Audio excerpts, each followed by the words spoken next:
let's learn something really quick. If you got the time, absolutely. And you got the discipline, there's no question about it.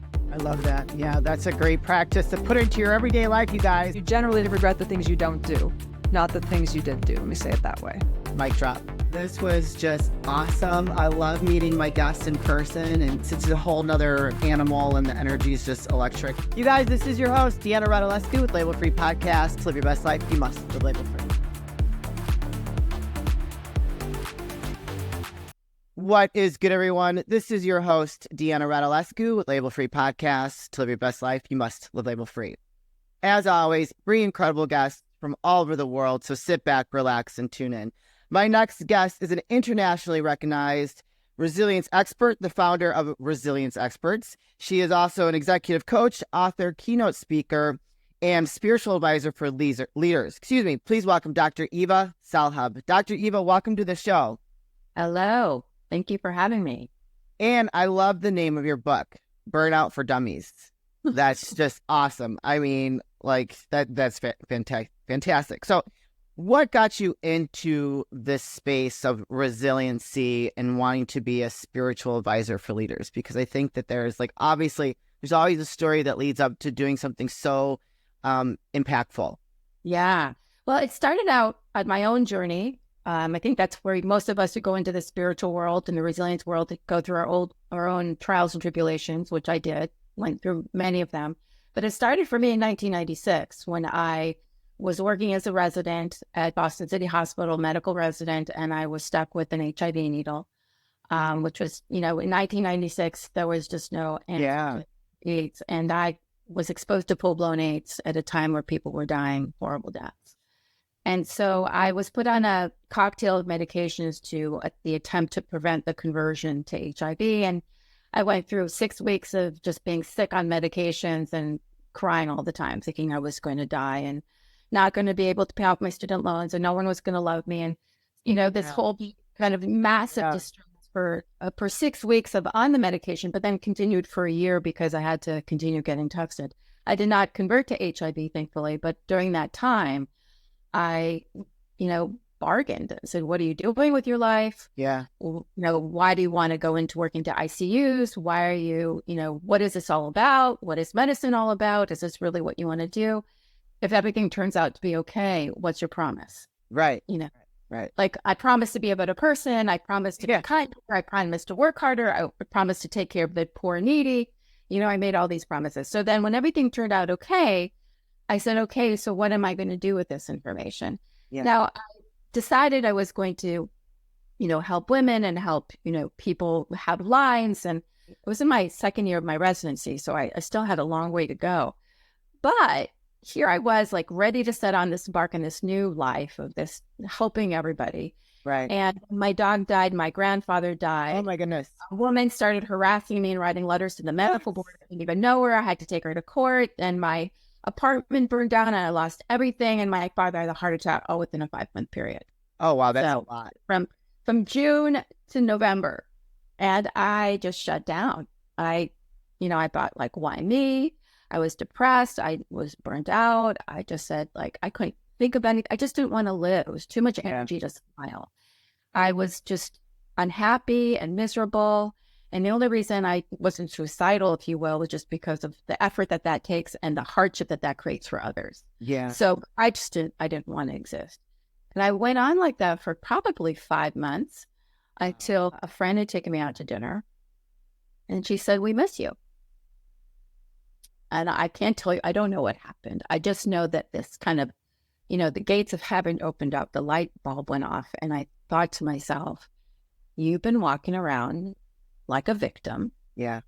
You keep asking, why me? And that's really the wrong question. Yeah. The question isn't why me, it's why not.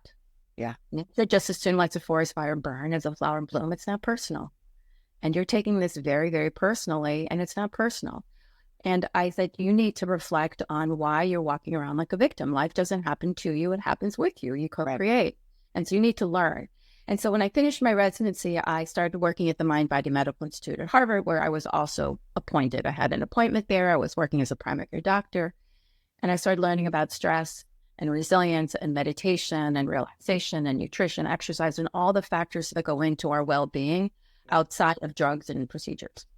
And I started incorporating that into my practice, became the medical director. That was, like fast forward 25 years, 30 years. I built a practice that built on integrative medicine, bringing spirituality together with healing. I love it. I wrote several books on it, the cornerstone of which was love and accessing love in all its forms to help us heal. And that, I did a lot of public speaking, and that kind of shifted, brought into corporate environments, working with executives.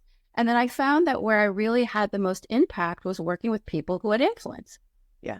Because if I really wanted to have a larger impact, was shift the way we view ourselves and view our world. It's not just about medicine. It's about how we are in life. Medicine is life. Yeah. And if I wanted to affect culture in a different way, because our problem was not the medical field, it's our culture. Sure. And it comes from that. The best way was to work with people who had influence. And that became sort of where that spiritual aspect of leadership comes in. But also, again, it's working with people to find love within themselves and around themselves, to nurture themselves and nurture their environment so that they're happy and thriving. And we live in a flourishing society, and we're flourishing ourselves. And that's the answer to the burnout and whole resilience culture. Yeah. Wow. That's quite the story. I know. Oh my God. I made it the shorter story, the long one. But you experienced like all those things that just creates that burnout, like that deep seated, like almost depressive burnout, like where you just don't want to move forward, and like you're the expert in it. So you would help people. And I mean, I'm not sure when you started incorporating meditation and all these different types of principles. Right from the beginning. So like, were you like kind of was what I'm looking for? Because back then, when you got into medicine, that really wasn't part of, I know a lot more doctors are talking about meditation, different somatic healing practices, which I think is beautiful, much more better for the body than let's just give them write a prescription and give them tons of medication. No, I started in 1997. So we literally part of our job as working at the Mind Body Medical Institute was to pound the pavement and teach people. I mean, I look at the world now, and I look at, the youngsters or whoever these new doctors in. I think, God, you got it so easy because we broke down the walls. Yeah. But we are out there just talking about it and teaching about it. That's what I taught. I taught the mind-body approach to patient care. That's what I would teach other doctors. Yeah. Yeah, I've been doing it since 1997. So we're writing books about it. Yeah. My first book came out in 2009. Like talk about being like just for a while. Yeah, I mean, I'm sure not a lot of doctors really kind of like they're a little skeptical of that, I'm sure.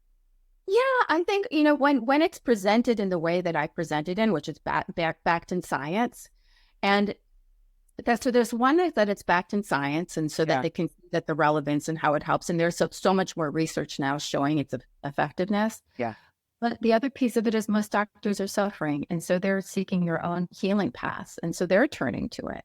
Yeah. So I think that there's just so much suffering. And again, it's not until, something's broken that we go seek a way to fix. Yeah. And unfortunately, people have to wait till it gets to that before they want to make an effort to create some type of change. Yeah. Well, it's unfortunate, but that's true.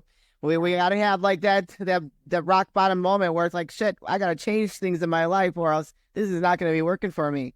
So now being a spiritual advisor for leaders, I mean, obviously that's just been like a natural next step for you and people of influence, because when you're talking to leaders that have a big presence and have a powerful impact, they can be pretty set in their ways, and to kind of bring the spiritual piece in when that, I feel like that takes a little bit more focus for them to really kind of get into that space.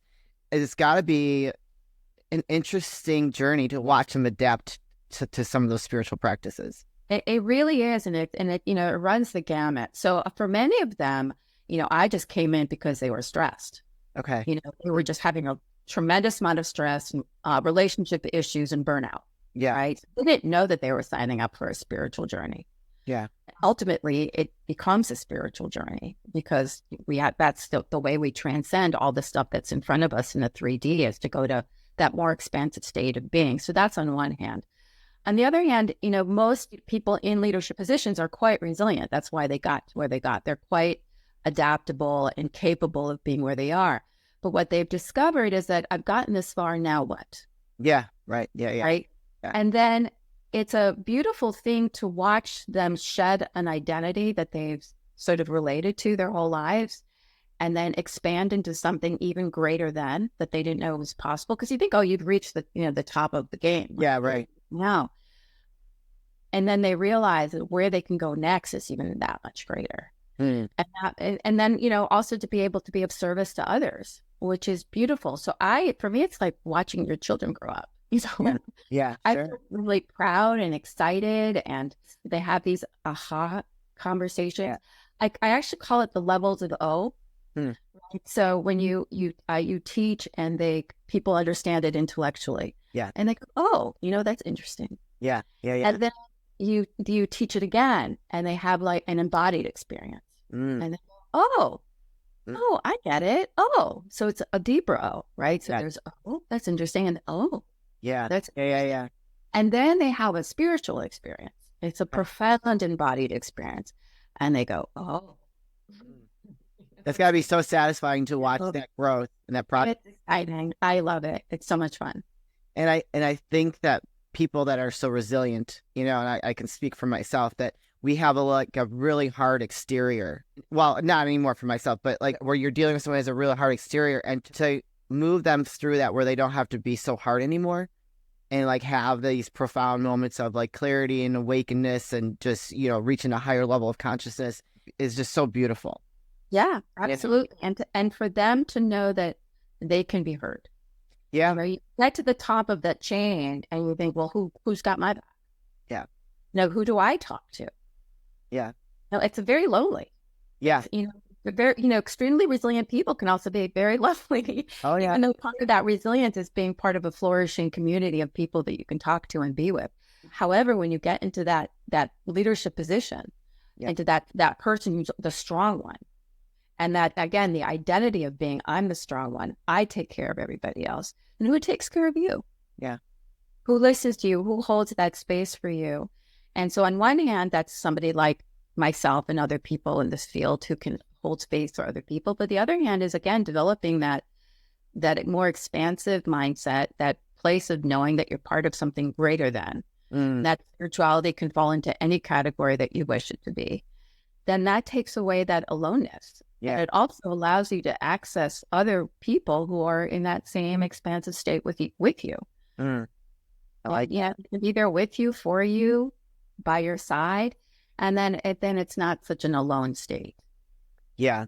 I think a misconception too is people that are super resilient, that have had to like to climb the ranks, that being a spiritual individual makes us weaker. But in fact, it makes us much stronger and more connected. Mm-hmm. Exactly. And I think, people go, I'm supposed to be strong and I'm supposed to be up and all those things. And none of that changes. It's just that you're not wasting your energy. The locus of control and where it's coming from. So if my value is predicated on what I do, then I'm always going to be moving and I'm eventually going to use up all my fuel.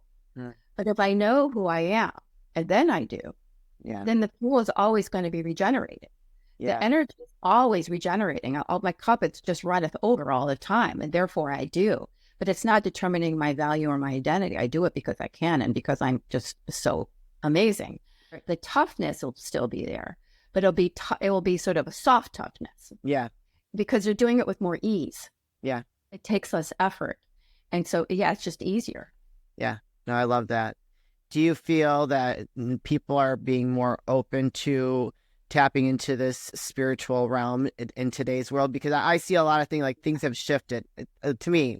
Like what I've noticed, it seems like we're experiencing a shift where people want to really kind of tap in more into that spiritual, higher consciousness, whatever vibe, whatever you wanted to describe it as. And I think it's just very beautiful to see the growth of, not everybody, obviously not everybody, but a lot of people like that are surround us. Yeah, absolutely. And, the part of the human part makes it also funny in a way, not funny, but it's sort of people are doing a spiritual bypass is what we call it. They said, they go and do psychedelics or they have a journey, have this, mind-blowing experience where they're, brought into the sense of understanding consciousness. but they've done the spiritual bypass where they haven't done the internal work yet. They haven't done like psychology 101. And there's a practical aspect, there's a feeling aspect, there's an emotional aspect. And then you have a lot of everybody and their mother is now a coach who says they can coach somebody something without having a lot of and tremendous experience or having done some of the work themselves. So it's wonderful. And at the same time, I encourage people, invite people to take caution, to remember that when we have these expansive high experiences, we do get really high. And like, falling in love, it can make us stupid. Now anybody knows when you're in love, like you just will do anything. Or high. So it's kind of like love is a beautiful thing, but we also want to be able to ground it and create integration. So one of the things that I do and my colleagues do is when people have these incredibly expansive experiences, whether they're doing psychedelics or whatever it is that happens to them, we help them integrate it into reality. So many people go on these journeys and then they quit their jobs and, I want to be different. And, and then they go through these phases of like, 6 months later, what the hell have I done? So to be able to take this information from like this larger experience and bring it into your reality and integrate it in a way that is with ease and love and grace and also practicality and logic. That is what more of us are being able to do for those of people who are becoming more spiritual, if you will, or expanding their consciousness. And it's really exciting. It's a time now that there's a lot of adversity, a lot of challenges, a lot of unknowns. And I think it's wonderful. I think it's wonderful that people are bridging that gap. And just to kind of talk about the psychedelics a little bit, I've had a couple people on the show that they do these retreats for people to go through this psychedelic journey. And I never thought about that, to do the deep work within if you're going to have that kind of incredible experience. We've never really touched on that, which I think is a very good point, because unless you deal with all that stuff, like you go do the work with all the layers, that feeling is going to come and go, that high or what have you is going to come and go, and you still have all that stuff you have to deal with. Exactly. There's a lot of stuff to process, a lot of traumas that you carry not only from yourself, but from your ancestors. And there's just such a beautiful freedom that can come from it. When people say, I have to do work on myself. And I think, no, it's not about working on yourself. That sounds difficult. This is about freeing yourself from all these things that have been bound for so long. It can be a very exciting thing to do. And it's wonderful. It's wonderful that there's so many opportunities now for people to be able to do that.